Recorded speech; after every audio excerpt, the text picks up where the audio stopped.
to just like be looking for a part-time job for like funsies. Like, wouldn't it be cute to like have coworkers again? Maybe I'll wear a little shirt, you know? Like, I was like, yeah, this is definitely peak privilege, Chimdi. Hey y'all, it's Chimdi. So we're back with another video cast, aka I'm not trying to do a whole lot of editing, alright? So just want to come on here and gap with y'all. Just do a little bit of chatting and just talk about whatever is on my spirit. I'm checking myself out in this viewfinder, and obviously I look amazing. But I must say, I feel like this bald-headed look, especially because I still have blonde edges. This is the lowest I've ever done it, but this is still not low enough to like get my edges, so they're still blonde. So I feel like it looks like my hairline has receded a little bit. I just feel like this looks like extra apocalyptic, you know? I feel like I could really be just one of the background actors in a Matrix film. By the way, have you seen the trailer for the new Matrix movie, and are you gonna watch it? I'm feeling pretty excited about it. I have obviously, if y'all know, have been reading Eckhart Tolle's A New Earth, and one thing he talks about is pain bodies. So basically the part of us that like likes and feeds on suffering, and how we look at a lot of the like movies and TV shows and stuff we watch. If like an alien from another planet came, if you told them that humans watch other humans like get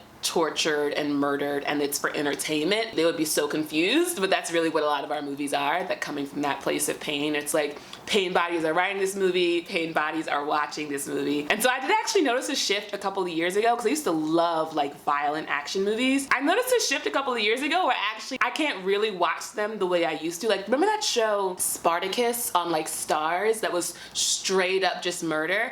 I remember like trying to watch it again and being like, I can't watch this. Like, the part of me that wants to see people get murdered, it is gone, you know? Which is to say that I'm definitely still gonna watch this final Matrix movie. And yet even John Wick, I have to like watch these movies for the choreography. Like, I can't actually watch it for like the guns and the like bullets going into people's heads and the knives like going into people's hearts. Like, I have to just watch it as like, look at all this great dance choreography. Like, that's how I see it now. But yeah, so here we are with my newly shaved head. I'm trying to think if I want to buy like a brown box dye to just like color the edges in, but I think I'm gonna chill. Part of the reason why I shaved my head again is partly because I was really liking the way I was kind of creating this like tapered look that was kind of growing out, but I knew that the look that I want, which is me from like 3 years ago basically, maybe more, that version would take another 6 months to a year, if not longer, to really achieve, which would mean that I would never shave my head back down again. And I feel like I just didn't have enough time being bald, you know? Like, I didn't have experienced it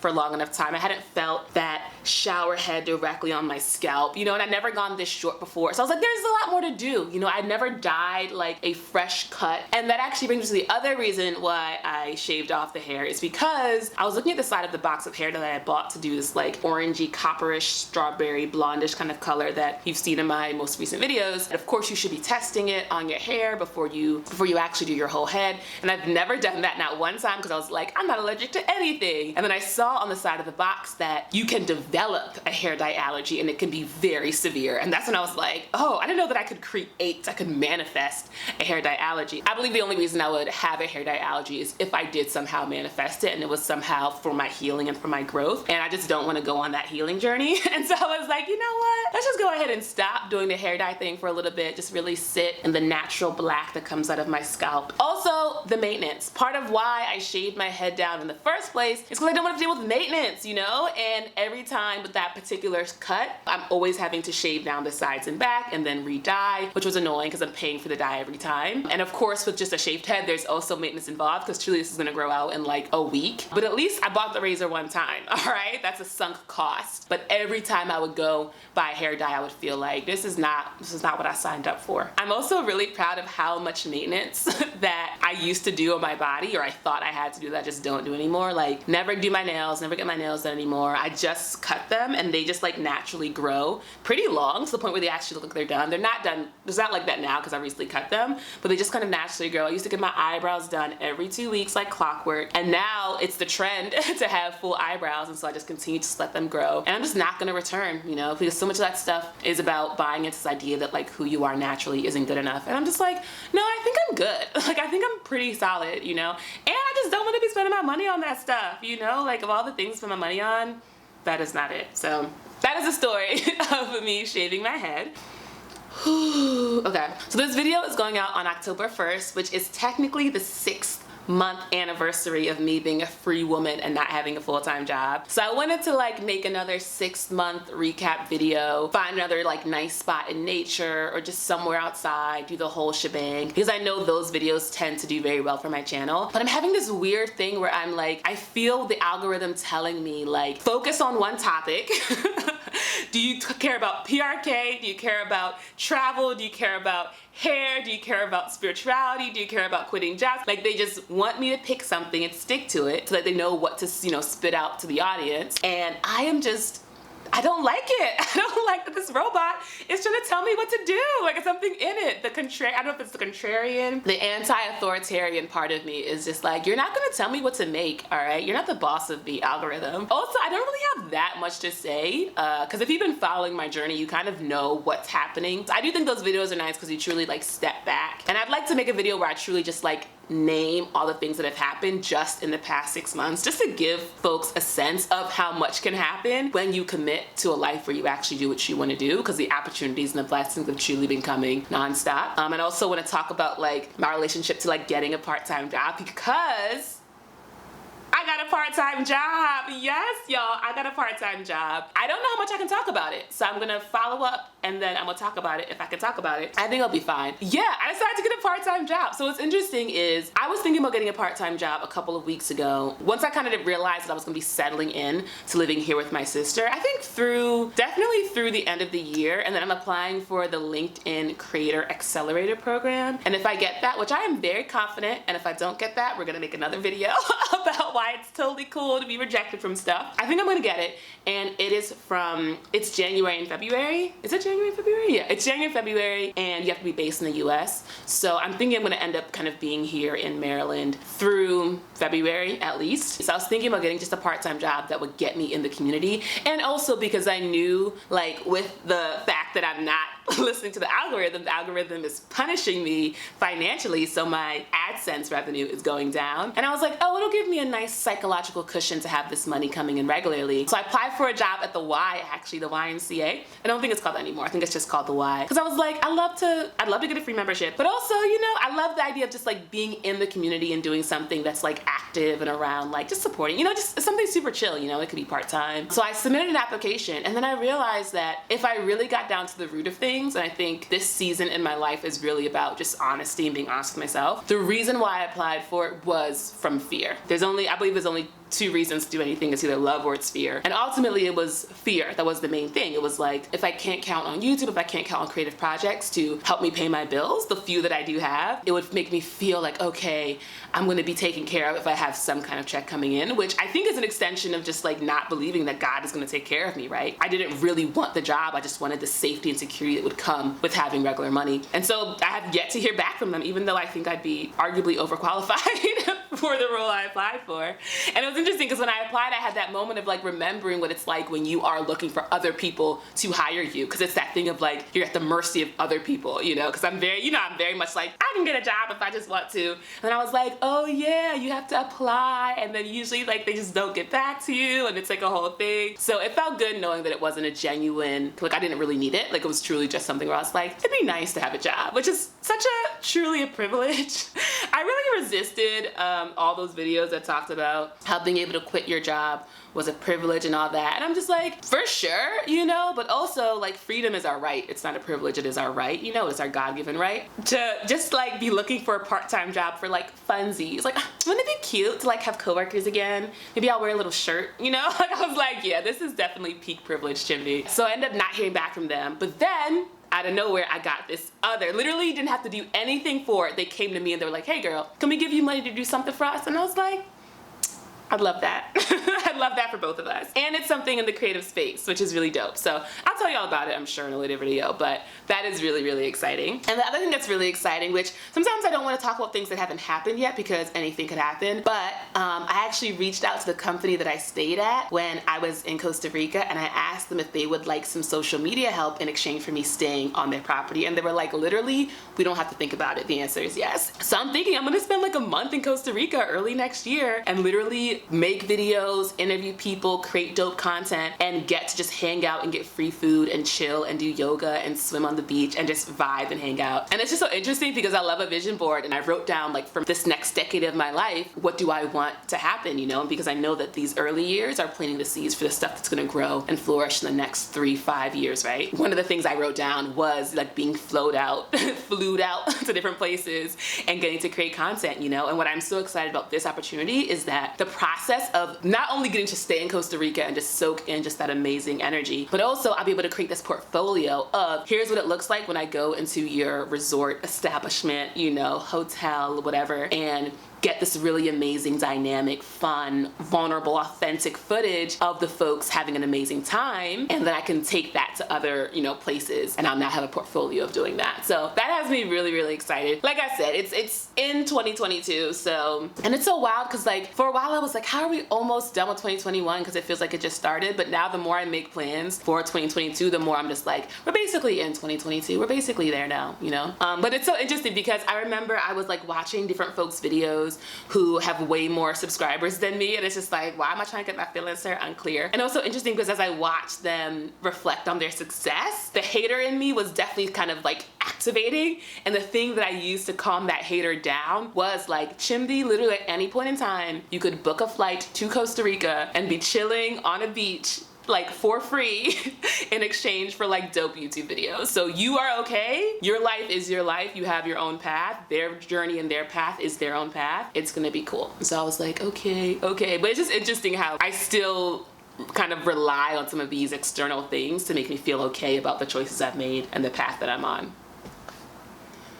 14 minutes. Anything else I want to talk about? Another thing that's on my spirit is the TV show Midnight Gospel. It's on Netflix. I love this show. I actually watched it during the I was gonna say during the first pandemic. We're still in it, right? Like, we're just in one long pandemic. Is that how that works? I watched it during the first lockdown and loved it, and it's beautiful, and it's like, you know, dealing with these same kind of spiritual topics. It's actually based on a podcast called The Duncan Trussell Family Hour, which is super dope. It was on my spirit to like listen to his voice again, because he's a very particular voice, and his podcast has a very particular energy, and I was kind of craving it. This is when I was feeling a little bit like in terms of my mood, and it reminded me of his show, and I was like, I'm just gonna just watch a couple episodes, because it's set up where like the beginning episodes are truly like 10 minutes, 12 minutes, and it kind of gets longer as it goes. Y'all, the finale of that show is so freaking beautiful and so powerful, and literally I think in some part of me knew I just wanted to weep, and so I literally put that finale on and just wept and wept and wept, and it was so good and it was so clearing. And like, I feel like since moving back with my sister and just feeling the stability and just living more in my truth and spending more time truly sitting outside staring at clouds, there's a lot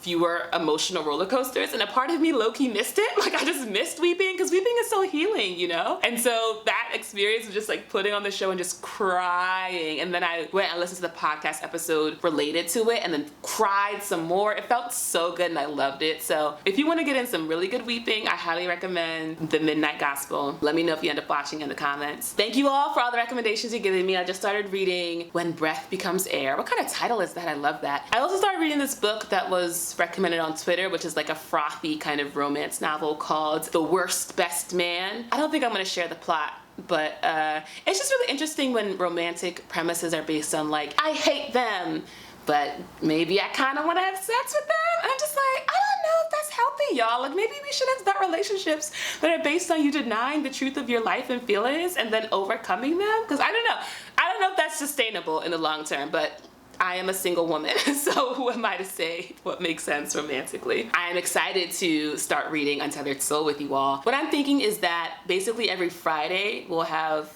a live chat. I don't know if y'all can do Fridays, because it's like Friday in the afternoon Eastern time. Maybe you can join me, and literally the first like chunk will just be story time. You can just settle in and I'll just like read you this book. You know, I think it'll be a very calming, kind of grounding activity, and then we'll chat. My friend is reading me Untethered Soul. She reads it to me via voice note, and so I do know what's kind of coming, but I haven't read the beginning parts. And also I've consumed a lot of Mickey Singer's stuff via his podcast, so part of me is wondering if I'm gonna find the book a little too repetitive. Because also, like, you know, all the spiritual stuff, the message is kind of the same. It's always like love, surrender, forgiveness, you know, all that, presence, you know, breathing.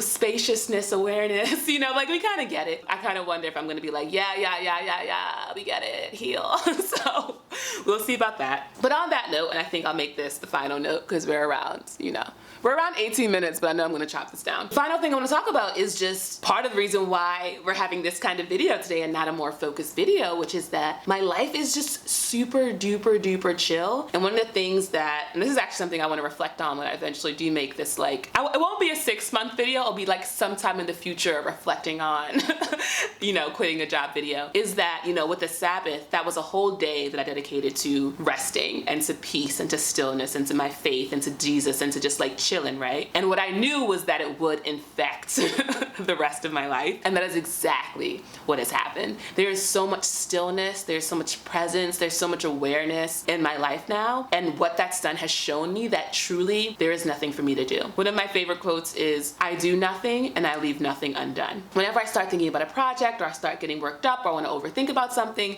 I kind of just like bring myself back and I'm like, Chimney, there's nothing really for you to do, you know? Like sometimes it like is literally something for me to do, right? Like writing out an application or making a video and editing something. But like that actually takes up such a small percentage of my time. So for most of the day, like there's nothing for me to do. I'm just kind of chilling, you know? I'm just reading books. I'm just sitting on the porch and things just keep happening, you know, like life keeps being breathed through me, you know, like I wake up every morning and God has breathed life into my lungs once again and I'm just here, you know, and it feels like truly one long moment, you know, and so it's just really interesting and it's such a strange way of living and not feeling like you do have to control everything and you have to make things happen and force things to happen. It's like, nah, like truly, I just have to sit in the stillness and presence, feel the gratitude of being alive and amazing opportunities that I continue to feel grateful for. Just keep coming into my life with literally no effort on my part. And it honestly feels like the biggest hack, the biggest life hack is like, truly, you don't actually have to do anything. It reminds me also of a Bible verse that's also mentioned in A New Earth, which is, it's like something like, those who have more will be given even more. Those who have will be given even more. And those who have little will have even that little taken away. And just the idea of like, yeah, when you live in this life of abundance, you just get more stuff. And it's only when you live in this life of lack that you feel yourself and you're looking for things to be taken from you. And so, yeah, I'm just like living in spiritual abundance. I'm feeling really grateful. I'm feeling so grateful for you all for watching my videos. It's so interesting because, you know, with me defying the algorithm, YouTube is not pushing out my videos at all, which I totally understand. Like, they're a business, that's their whole thing, is to like, you know, get their views up and stuff. So my click-through ratio for like that hour-long live I did was like super low. So they were like, mofos don't care about your stuff, Chimbi, so we're not gonna send it to them no more. And I'm like, honestly, that's fine. Like, I understand.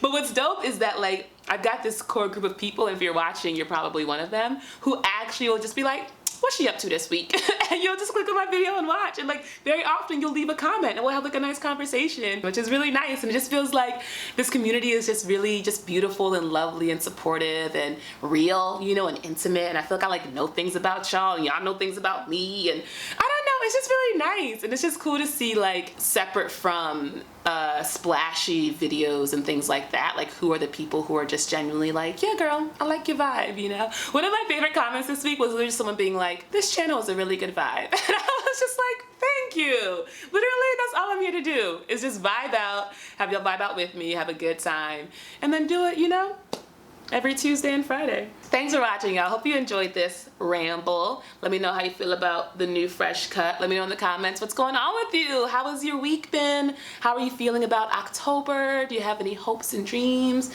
you have any intentions for the month? How do you feel about the fall and about Halloween? I feel like I saw a meme that's like, there's two kinds of like fall people, and it's the ones who are like, you know, pumpkin spice lattes and the leaves changing and like the warm sweaters, and it's the ones who are like Halloween, darkness, ghouls, skulls, like that kind.